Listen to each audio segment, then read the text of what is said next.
Hey, good afternoon. My name's Ken Brown, and I'm here on June 13th with local sports wrap-up. I got my good buddy Odds Jones in the house. Odds, what's going on? Yeah, had a good weekend. You know, they had we mentioned last week there was the free fishing in Michigan. Yes. Well, I ended up going out to Sterling State Park with the family on that was Sunday, I believe, Saturday maybe, and the state parks were also free entry, so that was nice. You got a chance to throw a worm in the water? Nah, we didn't do it. Okay. No fishing. It was mostly just a day at the beach. We played some baseball with the kids. Nice. Me and my brother, we had a bit of a contest going. I may have hurt my shoulder. I'm trying to throw harder than you had? Yes. Yeah. Hey, number one rule in the summer, you want to make sure that you warm up. Stretch that arm. Stretch that arm.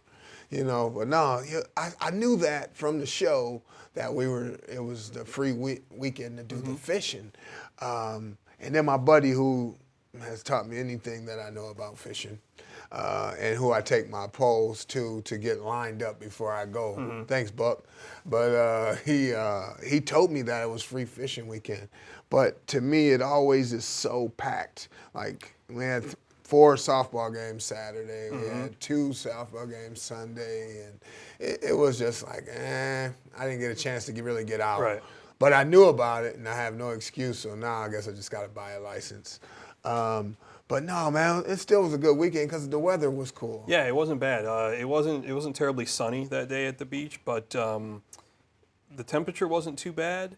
And there was some wind, but it created some waves, so not everyone got in the water. I got in up to my thighs, maybe. That was enough for me. Yeah, no, that's good information. When they talk about letting people know that the fishing license, I think that they should let people know that the state parks are free that weekend too, and only because I don't think enough people take advantage of them. Yeah, it wasn't as crowded as I had expected. In fact, going there, we didn't know. We were prepared to buy a pass for the season, and then there was a sign up, free weekend. So I was like, oh, great. But then I thought, oh, it's going to be packed. But it really wasn't. Yeah. So it was nice. Now, the last state park that I've been to is Belle Isle. Yeah. Ever since it became a state park, that's the one that I probably go to the most, just because it's so close, in proximity. And then riding through Detroit, it's pretty simple. You ever been escorted out of a state park? You ever been asked to leave? No. You? One time. So technically, it wasn't a state park. It was a park that kind of adjoins a state park in Ludington, Stearns Park. Yeah, a couple summers ago. I was less than politely asked to mosey on. Yeah. Please get your things, gather your wraps. I was doing some sightseeing, and they had the pier closed off for the lighthouse. It was the same lighthouse I used to visit as a kid with my uncle, and I kind of surveyed the situation because they close off the walks out the piers when the waves are bad. But I'm looking. It was just me. I didn't have my son, so I was like, these waves aren't that bad. So I walk out there to see the lighthouse, do my sightseeing, and they had an orange barricade. And I came back, and there was some sort of officer waiting for me. Yeah, welcome back. Matter of fact, I think you should leave. Pretty much. That's pretty much how it went. What are you doing? No, the liability is terrible. Don't try that at home. Yeah, don't do that. Don't try that at home. Now, some park action that actually happened this week, baseball at the parks. We did some lineups last week talking about how Trenton had been doing really well in baseball and how Woodhaven had done really well, and then also our dark horse E-Course had been doing really well. All those teams were in action. It was regional action this weekend, which would lead them into the Final Four, the semis, and then to go on into the state tournament. And I guess they really were going to the Final 8 before they got to that. And the one thing that I'll say in Division I is that Brownstown, and I know Ms. Barb does not want to hear this, Woodhaven, Brownstown actually won. They beat Allen Park, I think it's 7-5, and then they went on to beat Warren De La Salle. was it 3-1? I can't even 9-1. Yeah, 9-1. Yeah, and so then that set up a matchup with Grosse Pointe South, who's always a really good ball club, and they won that one. And what did they get for beating Grosse Pointe South? A trip to East Lansing, Yeah. right? And the Final Four for boys state baseball, a state title, but they actually get the chance to play the biggest school in Michigan, and that would be It's Macomb, Dakota. Macomb, Dakota. Yeah, so that's their prize for that. And then the winner of that game would actually take on the winner of Novi and Matawan. So good luck to Woodhaven. When do they play? It's on 15th, Thursday. yeah. Yeah, they play on Thursday, and it's up in East Lansing. So, hey, school's out. Take a kid to see a ball game. Go see a Downriver team in the Final Four. That'd be a good Father's Day present for some, or it'd be good to just get your kid out to see something kind of exciting, man, and visit the Go Green, Go White stadium and see what's going on. We got Division II ball. Okay. Baseball Division II, Downriver representative Riverview. Riverview on June 7th defeated New Boston Huron 2-1. Tight game in 9 innings, and then moved on the, is this the same day? No, the 10th. June 10th defeated GPW University Liggett. No, they lost. Yeah. Riverview lost 4-1, so they bowed out of the tournament. And that's Grosse Pointe Woods Liggett, Okay. which is probably $25,000 a year to go Pointe there Woods. to attend. So they got a couple dollars to spread around. Yeah, Beautiful field. Yeah. You know, so they got some resources there. So I don't feel bad for Riverview. You know, they did what they were supposed to. Had a truck break down on me once in Grosse Pointe Woods. Oh yeah? Yeah, like 20 years ago. That was quite Yeah, like a fish out of water? quite Or no. Yeah. Yeah. Quite a misadventure. I was like, I gotta get out of this town. They'll put me under arrest. What is going on? It felt like the state park all over. Yeah. So Liggett actually won again against Adrian. So they're in the Final Four, and they'll play Forest Hills. And then Grand Rapids Christian will play Flint Powers in the other was that D2, D2, yeah. matchup. And the dark horse, the team that I love to follow because of Mr. Drew Covington, they end up beating Detroit Loyola 16-1 in the regional semi, and then in the regional final, they lost 5-3 to Algonac. So that was going to be the last downriver team in Division III. But hats off to them. You know, I think they went 25-3 over the year. On my way in, I rode past Pepper Park, and he's got little kids out there practicing already. And when I yelled out the window, they said, "You got to call Coach Covington to see what's going on." And I was like, all right, you know. So congratulations to E-Course for doing their thing and making it. So Barb, yeah, we're still going for a little bit for Woodhaven. And then in softball, you know, I've been here for the last 4 weeks singing the praises of Miss Sizemore and Allen Park, the defending Division I state champions. And they did play this week, and they beat Edsel Ford, and that was the game we talked about last week, 17-1.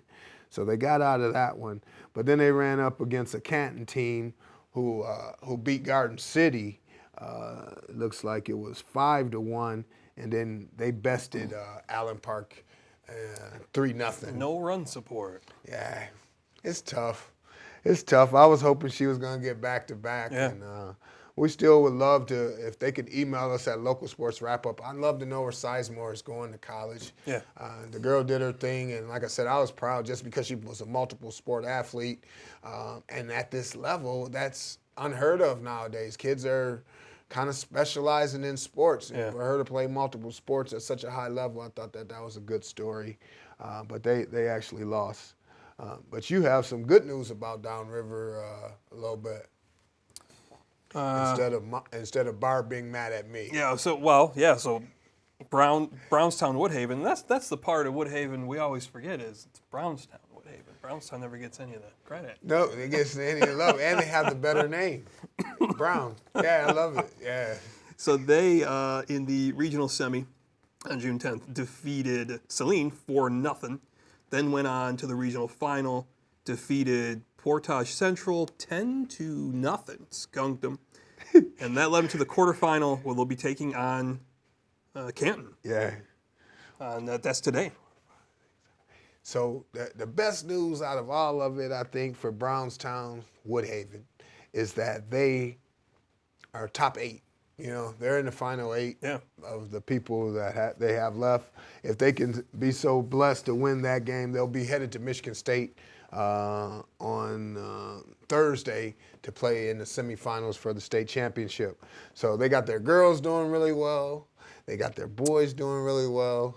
Wow, you know.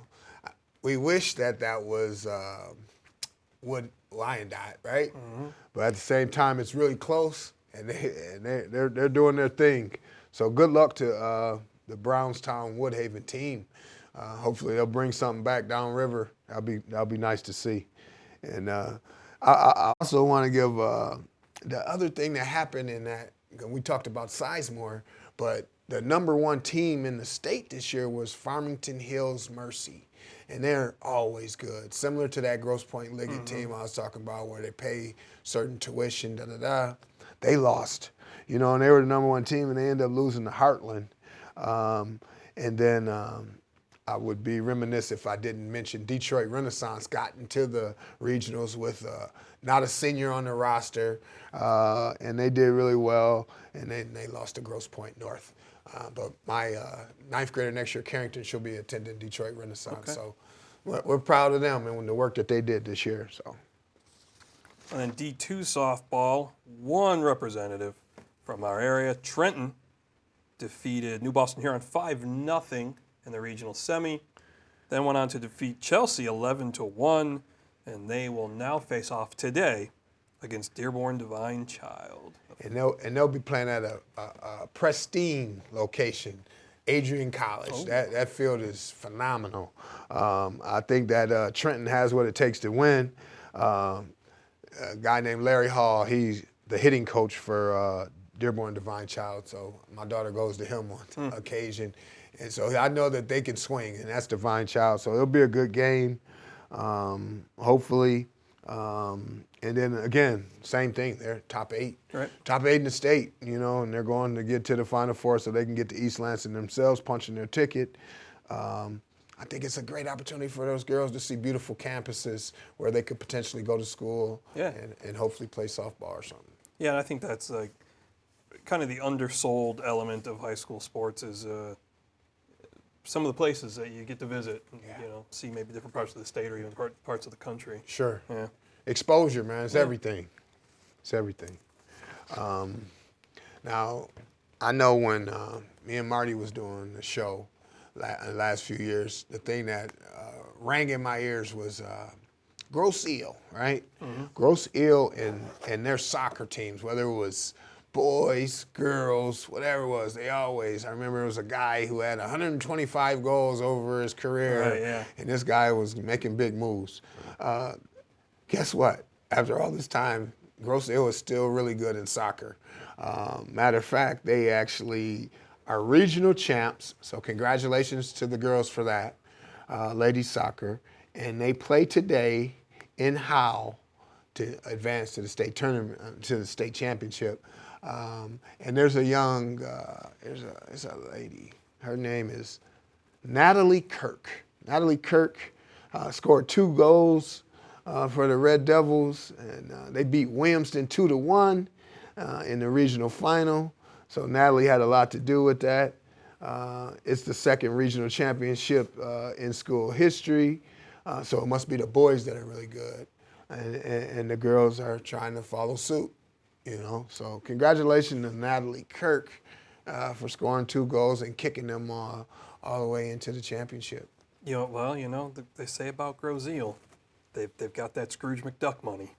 So oh yeah, they can fund those programs. Yeah, Now, it's interesting that you say that because my daughter's playing Wyandotte softball, rec league. And this year with the Wyandotte Braves, they did not have enough girls to commit where they only have one team. Okay. And it's weird because it's like 15 kids on this team. Shout out to our coach for having that many young ladies and their personalities and the situations that could bring, Yeah. right? So we play at Grocio last weekend, on Thursday actually. And the weirdest thing is we get over there, and you're right, it costs $3 to get over, you get to the place. You got to walk a mile to get to the softball field, and it's not the sweetest softball field that I've ever seen. You know, so they are saving some of that money. They're not putting it at their softball location. And this was at the high school field. So Scrooge McDuck could ante up a few more bucks, you know. But their team was really good. I think that they ended up beating us 13-12 or whatever the case may be. But, I didn't see it yet, Oz. I think Trenton's got on them, you know, a little bit. And maybe they're just letting the purse strings go a little more. Maybe. When's the last time you went to Grocio? Let's see. I drove over. It's been a while. So one job that I did for a number of years in the summertime, I drove a truck and dropped off and set up tents, chairs, tables for parties, and we used to do quite a few jobs on Grocio. Gotcha. We were always hoping for those big tips on when we were over there. Sure. Haven't been over there in a while. Yeah, and I only asked because I haven't been there a lot, and my daughter graduated for 2018 from Wyandotte, so that was probably when we were going there regular for sporting events and things of that nature. But there's a side on Biddle's side, Jefferson's side. There's a bridge that costs $3. Yeah, Right? yeah. But if you go straight and go past Elizabeth Park, Yeah. it costs you absolutely nothing. Free bridge. Yeah, that's the way to go. I do not understand the why there's a $3 side and a 0 side. Yeah, I don't know. That's a question for Grozeal. I got you. But yeah, I never take that pay bridge unless the free bridge is down, of course. Okay. That's a tight bridge, though. You drive across it, especially if you're driving a bigger vehicle, those mirrors, they look like they might hit, but thankfully it never happened. And the weirdest thing while I was on the island, of course I'm inquisitive. Sure. So I'm asking, you know, like, what's the $3 bridge? And there was a person that came to me and they said, well, it was a guy who used the bridge all the time, but you could only use, back in the day, you could only use that bridge so often. You can only carry so much weight over. Okay. So I don't know if he owned a liquor store, grocery store, whatever the case may be. Okay. So he created a bridge, He built his own bridge. and that's the one that they pay at. Okay. So I don't know if that's 100% true. If it is, and you know, please email us because I'd love to know. Just a downriver fact that would be kind of cool, you know, to know. What about track? We got track and field too. And Miss Caroline brought this to my attention, and I thought she had a great question. She said, you know, when we talk about track and field, rarely do we talk about the shot put or the disc. And I was like, you know what? You're right, Miss Caroline. We kind of concentrate on the track and not the field, right? And as a person, when I was a young person, guess what I was? I was a field guy. Yeah. I wasn't really fast, so I was a field guy. So I'm throwing shot puts and throwing discs. So I was happy to get this information. In Allen Park Public Schools, a young lady named Abby Russell, she actually placed 3rd in the state in the shot put. So she's a state champion in some right. She's top 3, right? But what she did, Miss Abby Russell, is she won the state championship in the disc and is now back-to-back state champion in the disc. So we wanted to give a shout out to Abby Russell, making the field part of track attractive again. You know, I never did track and field, but my freshman year of high school, one day or 1 week in gym class, they had all the activities outside, and that's what we did in gym class. And the high bar. Pole vault, Pole the vault. high jump or the pole vault, one of the two. Pole vault, you use a stick to jump over that Right, high okay. bar. Yeah, we didn't do The that. other one, you're just running and trying to jump Yes, over it. that one, the high jump. So I was shocked by how unforgiving that bar is. Like you see it on TV, and occasionally the athletes will hit it, and it has a wobble. So I go running. This is at the end of class. I'm just fooling around. I go Superman dive over it. One of my classmates decides at that moment, I don't think he saw me, he was going to move the bar. He moved it, popped it up, blasted me in the side of the head, hit me so hard it twisted my body in midair, and I hit the mat beyond it, and then flew right off of it, and I saw stars. So, if you're thinking of going into track and field and perhaps going to take a Superman dive over that bar, don't. Rethink that strategy. I was shocked, though, how hard it was. Yeah, and I don't know, like, I'm trying to think when we were younger, obviously, me not being a really quick person, they didn't ask me to do the high jump either. Mm-hmm. But it makes me think bamboo stick. Yeah. Like a bamboo Yeah. stick or something. But I could definitely see how it could be unforgiving. But I also thought it was cool that people had different techniques. And they even named them after different people where some people run and they jump over with their stomach going over, but then some would do the lift and they would go back and then they kick their feet last. So I've seen a lot of kids practicing those things, but again, I wasn't the one that, they were like getting the shot put, throwing the disc. The unforgiving part, I guess, of that was our coach used to make us also, if you throw shot put and disc, you run sprints. So you're just getting dusted by all these quick guys all the time, but it kind of just builds up your stamina, I guess. At least that's what he sold us, But no, congratulations to Abby Russell on that. Over the last couple of weeks, we kind of talked about how rowing had taken a leap, and we had Parkersburg. Interesting fact, for nothing, I drove through Parkersburg, West Virginia, when I was driving my daughter from North Carolina to Minnesota. Okay. So I saw it, and I was like, I know that town. That's crazy. Anyway, we talked about having, rowing, and they're doing like a class for young kids to get them involved and things of that nature. The rowing club has a cool little learning to row deal, but on June the 24th, they are actually, the Wyandotte Boat Club summer rowing program will have a scrimmage on June 24th with Detroit. So there must be a Detroit rowing team. I'm not familiar. I can't even imagine what school. Now, if it's Grosse Pointe or St. Clair Shores because they're on water, yes. But any other school in the city, I cannot picture where they would have rowing. But anyway, it's going to be a good exhibition on June the 24th, Detroit versus Wyandotte in rowing. So come down, spend some time in the summer. It's a Saturday, I know that. And I'm sure it's early because rowing starts really early. Yeah, and the thing, like in summertime, and especially living in a state like Michigan where much of the year doing anything outside is pretty miserable because of the weather. And I think as adults, like it's so hard to remember how to just have fun. But when we went to the beach the other day, and we were out there, with my kids and my brother's kids, and we're just playing this game of disorganized, baseball, and it was fun. It was out in the sun that was there and the wind, and I think it's good for the soul, good for your mental health to get out sometimes and experience those things. 100%. What was the